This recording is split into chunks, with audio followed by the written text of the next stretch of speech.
Channel. இன்னைக்கு நம்ம சேனலில் வந்து என்ன பார்க்க போகிறோம்னு பார்த்தீங்கன்னா, செம்மையான வேறு லெவலில் ஒரு பரோட்டா எப்படி செய்கிறதுன்னு பார்க்க போகிறோம். வேறு லெவலில் இருக்கும் அந்த பரோட்டா. பார்த்தீங்கன்னா கிழி பரோட்டா. அதுக்கு வந்து கிரேவி தனியாக போட்டிருப்போம். அது ரெண்டும் சேர்த்து செஞ்சால் தான் இது வரும். வாங்க நம்ம வீடியோக்குள்ளே போகலாம். இப்போது கிழி பரோட்டா எப்படி பண்ணுறதுன்னு பார்ப்போம். இது நார்மல் பரோட்டா தான், ஆட்டா மாவு வச்சு பண்ணுறோம். நம்ம மைதா யூஸ் பண்ணல. 2 கப் வீட் ஃப்ளவர், 3 ஸ்பூன் ஆஃப் எண்ணெய், எந்த சமையல் எண்ணெயாக இருந்தாலும் சரி, சால்ட்டு தேவையான அளவு, அப்புறம் தண்ணி தேவையான அளவு. எப்படி ப்ரிப்பேர் பண்ணுறதுன்னு பார்ப்போம். 2 கப் அளவு ஆட்டா மாவு எடுத்துக்கிட்டோம். நாங்கள் வந்து ஆஷிர்வாத், பில்ஸ்பெரி எது வேணாலும் யூஸ் பண்ணலாம். இல்லை நார்மலாக நீங்கள் வந்து கோதுமை வாங்கி மில்லில் அரைச்சி கூட வச்சுக்கலாம். எது உங்களுக்கு பெஸ்ட்டுன்னு தோணுதோ அது பண்ணலாம். 1/4 ஸ்பூன்னு சால்ட் சேர்த்துக்கிட்டோம். 1/4 ஸ்பூனோட கொஞ்சம் கம்மியாக இருந்துச்சு கையில், ஸோ இன்னும் கொஞ்சம் ஆட் பண்ணிக்கிட்டோம். ஸோ இதை வந்து உப்பு நல்லா வந்து படர்ற மாதிரி கலரிக்கிறோம். கலர்னதுக்கப்புறம் பார்த்திங்கன்னா எண்ணெய், நீங்கள் எண்ணெய் யூஸ் பண்ண சன்ஃப்ளவர் ஆயில் வச்சுருந்தீங்கன்னாலும் சரி, செக்கு எண்ணெய் வச்சுருந்தாலும் சரி. நம்ம வந்து செக்கு கடல் எண்ணெய் வச்சுருக்கோம். அது ஒரு 3 ஸ்பூன் ஊற்றிக்கிறோம். இந்த எண்ணெய் எதுக்கு ஊற்றுறோம் அப்படின்னா வந்து மாவு பிசையும் போது கையில் ஒட்டாது மாவு. அது மட்டும் இல்லாமல் இந்த மாவு வந்து பார்த்திங்கன்னா உங்களுக்கு நல்லா சாஃப்டாகும். ரொம்ப நேரம் நீங்கள் அதை ஊற வைக்கும்போது சாஃப்டாகும். பீஸா பண்ணும்போதெல்லாம் பார்த்திங்கன்னா ஈஸ்ட் ஆட் பண்ணுவாங்க இல்லைங்களா, அந்த மாதிரி இதில் வந்து நம்ம ஆயில் ஆட் பண்ணுறோம். இது ஒரு சின்ன இதுதான், இது எங்கள் அம்மா கிட்டேருந்து நான் கற்றுக்கிட்டது. ஸோ தண்ணியை கொஞ்சம் கொஞ்சமாக ஊற்றி இந்த மாதிரி வந்து மாவை வந்து நல்லா ப்ரெஸ் பண்ணி பிசைஞ்சு வச்சுக்கணும். இது பிசைறது கொஞ்சம் ஆரம்பத்தில் பாருங்கள் கையில் லைட்டாக ஒட்டும், பட் போக என் கையில் பாருங்கள் ஒட்டவே ஒட்டாது. அப்படி ஒட்டினாலும் பார்த்திங்கன்னா நீங்கள் கையை லைட்டாக இப்படி ப்ரெஸ் பண்ணி விட்டிங்கனாலே வந்துடும் மாவெல்லாம். சில பேர் வந்து பரோட்டா பண்ணுறவங்க நிறைய எண்ணெய் ஊற்றுவாங்க. 100 கிராம் எண்ணெய், 200 ml எண்ணெய் ஊற்றுவாங்க. அவ்வளோ எண்ணெய்லாம் ஊற்றணும் அவசியம் இல்லை. நம்ம வீட்டில் பண்ணுறது வந்து மோஸ்ட்லி ஹெல்த்தியாக இருக்கணுன்றதுக்காக நம்ம வந்து மீடியமாக தான் எண்ணெய். பாருங்கள் என் கையில் பாருங்கள் எவ்வளோ மாவு ஒட்டியிருக்கு. பெருசாக ஒன்றும் ஒட்டவே இல்லை பாருங்கள். ஸோ இதுதான் வந்து இந்த 3 ஸ்பூன் எண்ணெய் ஊற்றணும் பார்த்தீங்களா, அதோடைய பலன். நல்லா A few minutes later 5 6 7 8 9 பிசைறது வந்து உண்மையிலே கொஞ்சம் பொறுமை வேணும். ஒரு 3-4 நிமிஷம் 5 நிமிஷம் இந்த பிசைஞ்சு பிறகு கையே வலிக்குது. அதுக்கு தான் ஒரு சின்ன வீடியோ போட்டோம். இப்போ பாருங்கள் மாவு ஆல்மோஸ்ட் ரெடி ஆயிடுச்சு. நல்லா கொஞ்சம் சாஃப்டாகிடுச்சு. கை இந்த மாதிரி விரல வச்சிங்கன்னா இந்த மாதிரி உள்ளே போகணும். பாருங்கள் நல்லா சாஃப்டாகிடுச்சு. இப்போ இதுக்கு நம்ம என்ன பண்ணுறோன்னா, ஒரு 2 ஸ்பூன் இல்லை 3 ஸ்பூன் எண்ணெய் இந்த மாதிரி மேலே ஊற்றி விட்டு மாவு ஃபுல்லாக அவுட்டர் லேயரில் அப்படியே நல்லா தேய்ச்சி விட்டோம். 1 ஸ்பூன் எண்ணெய் தான் ஊற்றினேன், ஏன்னா வீட்டில் பண்ணுறோம் அப்படின்றதுனால சிம்பிளாக இருக்கணும். ஏன்னா பரோட்டா ஆல்ரெடி நம்ம குக்கிங் பண்ணும்போதும் எண்ணெய் ஊற்றுவோம், பரோட்டா வந்து திரட்டும் போதும் எண்ணெய் ஊற்றுவோம். ஸோ நிறைய எண்ணெய் ஊற்றுவோம். ஸோ அதனால் இதை அப்படியே 1 மணி நேரம் வச்சிடணும். 1 மணி நேரத்துக்கு 2 மணி நேரம் கூட வைக்கலாம். பாருங்கள் இப்போ 2 மணி நேரத்துக்கு அப்புறம் இப்போ பாருங்கள் எவ்வளோ சாஃப்டாக இருக்குது. என் கை பாருங்கள் எப்படி உள்ளே போகுது. ஸோ இதுதான் வந்து பரோட்டா ப்ரிப்பேர் பண்ணுறதுக்கான சரியான பதம். பாருங்கள் செம்ம சாஃப்டாகிடுச்சு மாவு. இப்போ இந்த மாவை வந்து கொஞ்சம் ஒரு இழுத்து நல்லா திரட்டினீங்கன்னா பாருங்கள் எப்படி சூப்பராகிடுச்சு பாருங்கள்.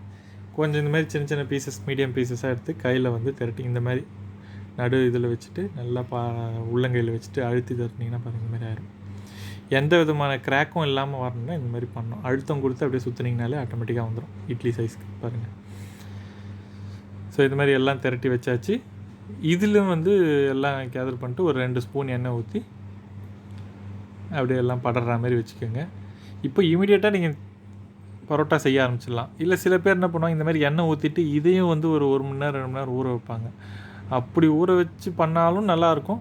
பட் வீட்டில் நம்ம பண்ணுறது வந்து பார்க்கும்போது ரொம்ப டைம் எடுத்துக்காத மாதிரி சிம்பிளாக இருக்கும். ஸோ அதனால் நான் சாயங்காலம் போல் நான் ஊற்றி வச்சேன், பிசைஞ்சு வச்சேன் மாவு. ஈவினிங் ஒரு 7 o'clock போல் நாங்கள் பரோட்டா பண்ண ஆரம்பித்தோம். கிரேவி வந்து பார்த்திங்கன்னா மதியமே பண்ணிட்டேன். ஏன்னா கிரேவி வந்து பார்த்திங்கன்னா மதியம் பண்ணிவிட்டு நைட்டு சாப்பிட்டிங்கன்னா செம டேஸ்டியாக இருக்கும். அந்த சிக்கன்லாம் ஊறிட்டு அந்த மசாலா செமையாக இருக்கும். ஸோ இந்த மாதிரி வந்து ஒரு முடிஞ்ச அளவுக்கு பெருசாக எவ்வளோ மெலிசாக உருட்ட முடியுமோ திரட்டிக்கங்க. ஹோட்டலில் அடிக்கிற மாரி நம்ம இழுத்து வச்சு துணி துவைக்கிற மாதிரிலாம் அடிக்கணும்னு அவசியம் இல்லை. ஸோ ஒரு 1/4 ஸ்பூன் எண்ணெய் இந்த மாதிரி வச்சுட்டு லைட்டாக இந்த மாதிரி தேய்ச்சிக்கோங்க. இதுதான் இந்த எண்ணெய் தான் வந்து பார்த்திங்கன்னா உங்களுக்கு பரோட்டாவோட அந்த டெக்ஸ்சரை மெயின்டைன் பண்ணக்கூடிய எண்ணெய். நீங்கள் இந்த இதை உருட்டிட்டு திருப்பி சுருட்டிட்டு திருப்பி திரட்டுவீங்க பார்த்தீங்களா பரோட்டா ஷேப்பில். அப்போ வந்து பார்த்திங்கன்னா நீங்கள் பரோட்டா செஞ்சு முடிச்சதுக்கப்புறம் கையில் வச்சு தட்டும்போது பார்த்திங்கன்னா அப்போ அப்படியே இந்த மாவு வந்து பார்த்திங்கன்னா தனித்தனியாக அப்படியே உதிர்ந்து வரும். அந்த டெக்ஸ்சர் உங்களுக்கு இப்போ நான் சுருட்டுறேன் பார்த்தீங்களா கையில், இந்த மாதிரி வந்து சுருட்டி வச்சுட்டு அடியில் இந்த மாதிரி வச்சு இது பண்ணிக்கணும். இந்த மாதிரி எல்லாத்தையுமே இந்த மாதிரி உருட்டி வச்சுட்டு மொத்தமாக ஒரேடே எல்லாத்தையும் உருட்டி வச்சுக்கலாம். உருட்டி வச்சுட்டு இந்த பாருங்கள் எல்லாமே பண்ணியாச்சு. நம்ம இன்றைக்கி ஒரு 12 பரோட்டா பண்ணுறோம். நம்ம அந்த 2 கப்பு மாவுன்றது 12 பரோட்டா, மீடியம் சைஸ் பரோட்டா. ஒரு 7 இன்ச்சு 8 இன்ச்சு 6 இன்ச்சு டயாமீட்டரில் இருக்கும் அது மாதிரி ஒரு சப்பாத்தி. இப்போ நம்ம பாருங்கள் இது எப்படி உருட்டுறதுன்னு பார்ப்போம். ரொம்ப அழுத்தம் கொடுக்கக்கூடாது. ரொம்ப அழுத்தம் கொடுத்தீங்க அப்படின்னா மாவு ரொம்ப ஒட்டிக்கும். பாருங்கள் இப்போ நான் உருட்டும் போதே பாருங்கள் தெரியுதுங்களா அந்த கிராக்கு தெரியணும். அது தெரிஞ்சால் தான் வந்து நீங்கள் சமையல் செஞ்சதுக்கப்புறம் கூட வந்து உங்களுக்கு அந்த டெக்ஸ்சர் தெரியும் பரோட்டான்னு. இல்லைன்னா நார்மலாக சப்பாத்தி மாரி ஆயிரும், தடி சப்பாத்தி மாரி ஆயிரும். ஸோ அவ்வளோதான், இது ரெடி. இந்த மாதிரி வந்து ஒரு 4-5 பாருங்கள் தெரியுது பார்த்தீங்களா அந்த லைனு அழகா. ஸோ இதை விட இன்னும் கூட தடியாக உருட்டினா கூட உருட்டலாம்.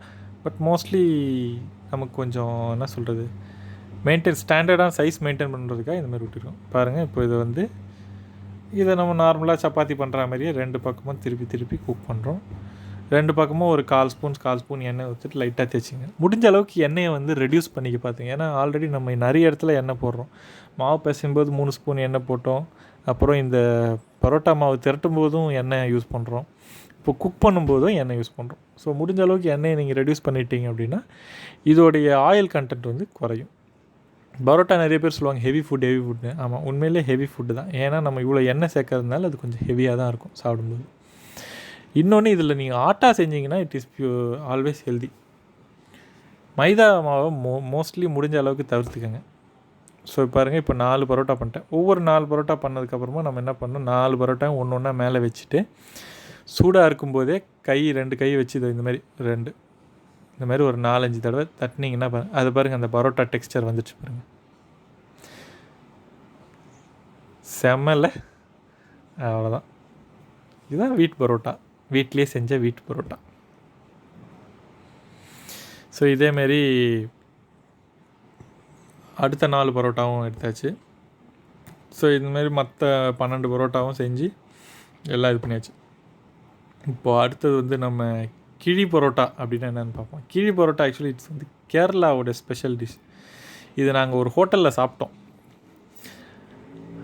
அது சாப்பிட்டதுலேருந்து எங்களுக்கு ரொம்ப பிடிச்சி போச்சு. சரி இதை எப்படியாச்சும் வந்து நம்ம வீட்டில் ட்ரை பண்ணி பார்க்கணும் அப்படின்னு பண்ணப்போ தான் வந்து இது ட்ரை பண்ணோம். உண்மையிலே அருமையாக வந்துச்சு. ஸோ அதனால தான் நான் உங்களுக்கு வந்து இதை சஜஸ்ட் பண்ணுறோம்.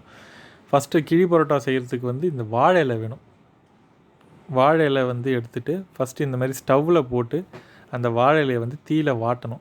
எதுக்கு இது பண்ணுறோம் அப்படின்னா, நம்ம வந்து இதுக்கு உள்ளே வந்து பரோட்டாவை வச்சு சிக்கன் கிரேவியும் ஊற்றி அதை வந்து அப்படியே ஸ்டஃப் பண்ணி ஸ்டீம் பண்ண போகிறோம்.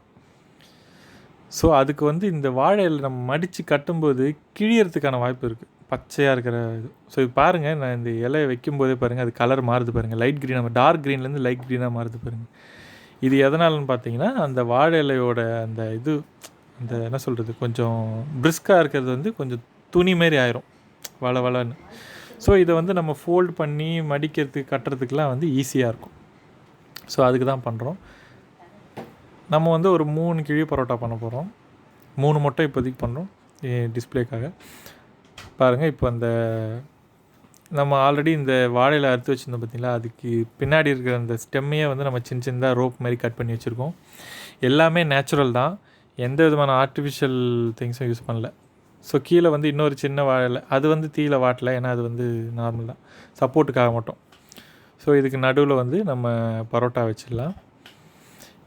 நாங்கள் வந்து நார்மலாக பார்த்திங்கன்னா நம்ம சிக்கன் கிரேவியில் வந்து இருக்குது பார்த்திங்களா அந்த வெந்த சிக்கனு, அதோடைய போனில் இருக்க பீஸு போன்லெஸ்ஸாக எல்லாத்தையும் எடுத்து இதில் போட்டு கிரேவி ஊற்றி கொடுப்பாங்க.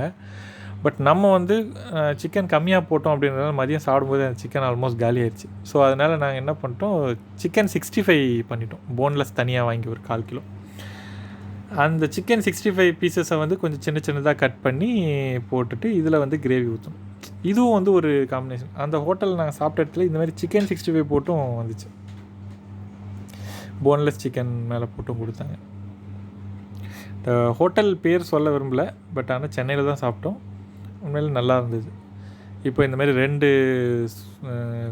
குழிக்கரண்டி அளவு கிரேவி ஊற்றிட்டு இப்போ பாருங்கள், நான் இப்போ இப்படி மடிக்கிற மாதிரி தான் மடிக்கணும். அது பாருங்கள், இது 2 பக்கமும் ஃபோல்ட் பண்ணி இப்படி மடிச்சிட்டோம் அப்படின்னா கிரேவி கீழே சிந்துறதுக்கான வாய்ப்பே இல்லை.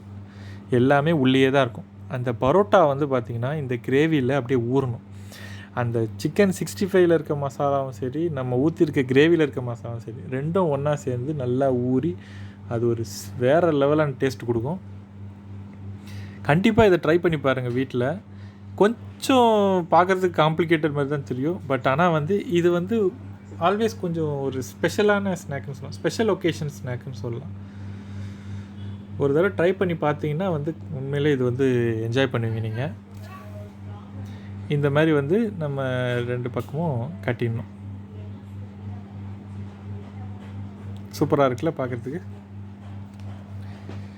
ஸோ மற்ற பரோட்டாவை நான் ரெடி பண்ணிட்டுருவேன். 3ம் ரெடி பண்ணிடுவோம். எல்லாம் ரெடி பண்ணிவிட்டு இப்போ நம்ம வந்து ஸ்டீம் குக் பண்ண போகிறோம். பாருங்கள், இதுலேயே வந்து இன்னொரு வேரியேஷன் கூட இருக்குது. நீங்கள் 2 இது ஊற்றிட்டு இதுக்கு மேலே இன்னொரு பரோட்டாவை கவுத்து போடலாம். அதுவும் வந்து ஒரு இது.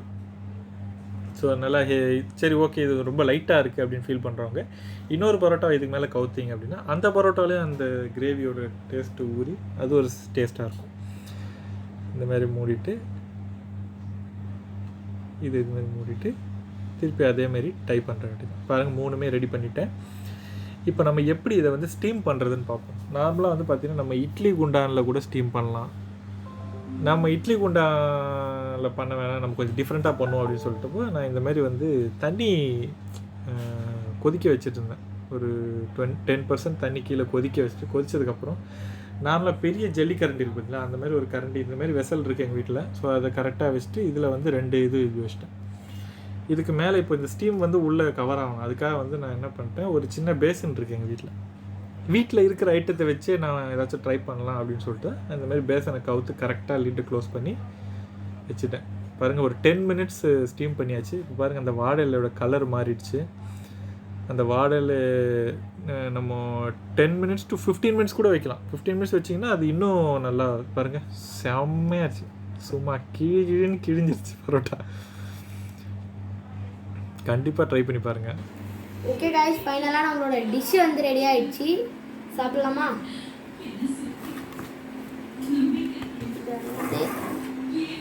அந்த வாழை இலை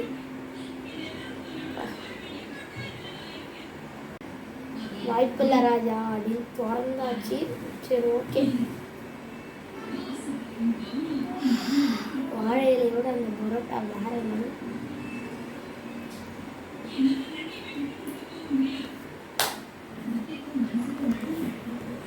சான்ஸே இல்லை பாருங்கள்,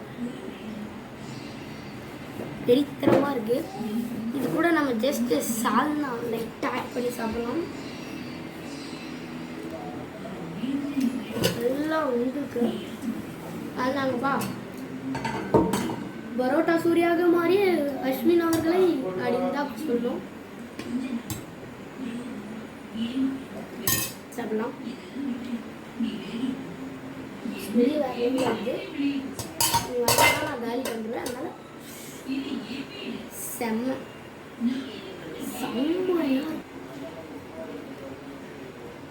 செம்மையாக வந்து தோசையோட சாஃப்டாக இருக்கும்ப்பா.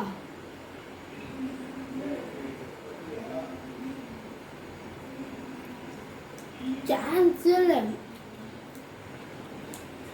இந்த ஃப்ளஷ்ஷு ஃபைனலி செம்மையாக பண்ணியிருக்காங்க. பரோட்டா வந்து அவ்வளோ சாஃப்டாக இருக்குது. பார்த்தீங்கனாலே தெரியும், நான் சாப்பிடும்போது வேறு லெவல். ஓகே, நம்ம வீடியோவில் எண்டுக்கு வந்துடலாம். இந்த வீடியோ உங்களுக்கு பிடிச்சிருந்தா லைக் பண்ணுங்கள், ஷேர் பண்ணுங்கள், கமெண்ட் பண்ணுங்கள். மறக்காமல் நம்ம சேனலை சப்ஸ்கிரைப் பண்ணாதவங்க பண்ணிடுங்க. போடுற லைக்ஸ் தான் எங்களை மோட்டிவேட் பண்ணுங்க.